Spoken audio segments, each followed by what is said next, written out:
وہ کبھی بھی آپ کو رسوا نہیں ہونے دے گی، ہمیشہ سچائی پر قائم رہو۔ دو دوست تھے، بہت زیادہ قریبی، بہت زیادہ اچھے دوست، لیکن دوستوں میں بھی جب درار پیدا ہوتی ہے تو کبھی وہ ایسی ویسی چیز کی وجہ سے درار پیدا نہیں ہوتی ہے، ہمیشہ جب بھی دوستوں میں درار پیدا ہوتی ہے دولت کی وجہ سے، پیسوں کی وجہ سے۔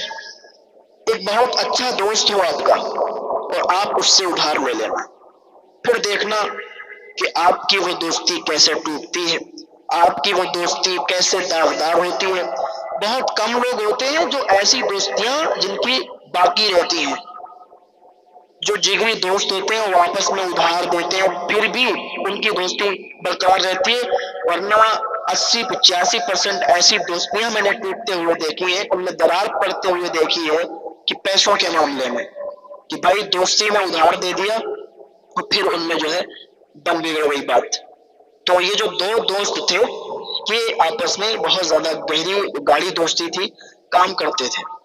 ایک دن ان کو کام کرنے پر زیادہ پیسے مل گئے، تو ایک کہتا تھا کہ میں نے زیادہ محنت کری، دوسرا کہتا تھا نا میں نے زیادہ محنت کری۔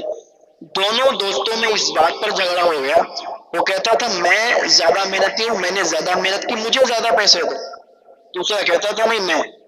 یہ بات چلی گئی قاضی صاحب کے پاس، قاضی صاحب کے پاس گئی، دونوں نے اپنی بات رکھی، وہ کہتا ہے میں زیادہ محنتی ہوں، وہ کہتا ہے میں زیادہ محنتی ہوں۔ قاضی صاحب بھی کہتے ہیں کس کی بات مانو، کوئی ثبوت نہیں، کوئی گواہ نہیں، اب کیا کریں، کیسے کیا کریں؟